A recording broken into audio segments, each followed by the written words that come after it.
Vanessa L'Olivier, bonjour. Vous êtes enseignant-chercheur en physiologie animale à AgroCampus Ouest et vous intervenez dans les cursus ingénieurs en agronomie et en master. Alors, depuis combien de temps vous prenez en compte la dimension programme pour construire vos cours? Eh bien, depuis mon recrutement à AgroCampus Ouest en 2005, ce recrutement avait été réalisé dans un cadre un peu particulier puisque le système LMD se mettait en place et donc cela avait impliqué de mettre à plat l'ensemble des enseignements déjà dispensés et bien de réfléchir à la création de nouveaux enseignements.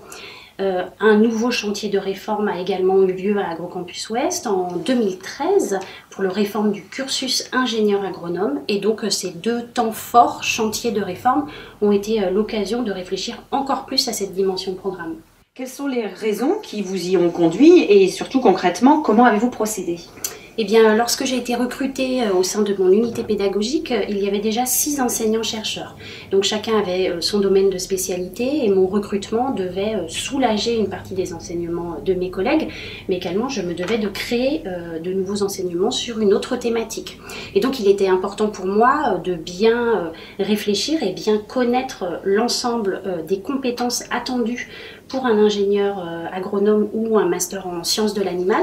Pour cela, j'ai été aidée car il existe au sein de notre école un référentiel de compétences. Donc bien connaître les compétences attendues, bien connaître ce qui était déjà réalisé par mes collègues de façon à pouvoir faire des ponts et donc dispenser un enseignement de qualité et pertinent au regard des compétences attendues. Est-ce que vous pourriez nous donner un exemple d'une compétence visée et illustrer ensuite la déclinaison que vous avez mis en place lors de votre dimension programme? Eh bien, dans le cadre du référentiel de compétences, notamment, il y a la capacité pour un jeune ingénieur agronome de savoir poser un diagnostic. Alors, je vais prendre un exemple, poser un diagnostic au sein d'une exploitation agricole. Eh bien, cela requiert tout un tas de compétences dans différents domaines, l'économie, mais aussi bien sûr les sciences animales, la zootechnie. Et si je décline encore plus finement les aspects de reproduction, et je suis en charge notamment de ces enseignements-là. Et donc, je vais dispenser en première année les bases de la physiologie de la reproduction, et puis on va cheminer tout au long du cursus pour complexifier, faire des liens entre la reproduction, mais également les autres fonctions au sein de l'animal pour pouvoir en fin de cursus pouvoir poser un diagnostic global au sein de l'élevage. Est-ce que vous avez rencontré des difficultés dans la prise en compte de cette dimension?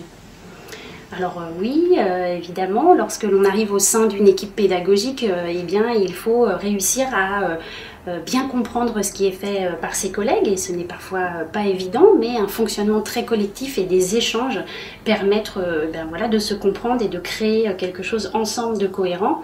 Alors ça c'est au sein de l'unité pédagogique, mais également au sein de l'établissement, on est une plus large équipe enseignante et donc il faut aussi savoir partager et créer un programme commun.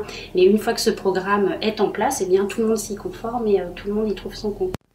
Personnellement, en tant qu'enseignante, qu'est-ce que ça vous a apporté?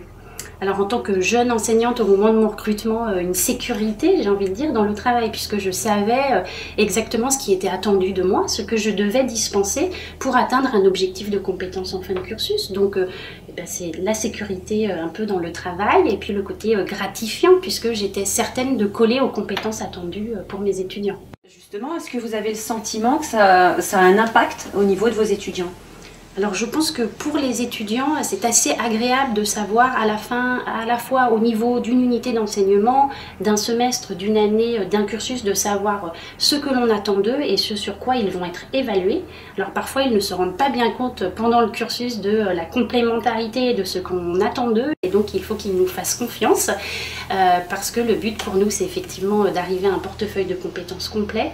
En tout cas, suite à leur diplôme, lorsqu'ils sont sur le marché de l'emploi et qu'ils reviennent vers nous, eh bien, les retours sont positifs. Donc je pense qu'ils en tirent vraiment bénéfice. Est-ce que vous auriez des conseils que vous pourriez donner aux enseignants qui voudraient prendre en compte cette dimension programme pour construire leur cours? Je parlais beaucoup de mes collègues. Je pense que l'échange est extrêmement riche et crucial dans cette démarche.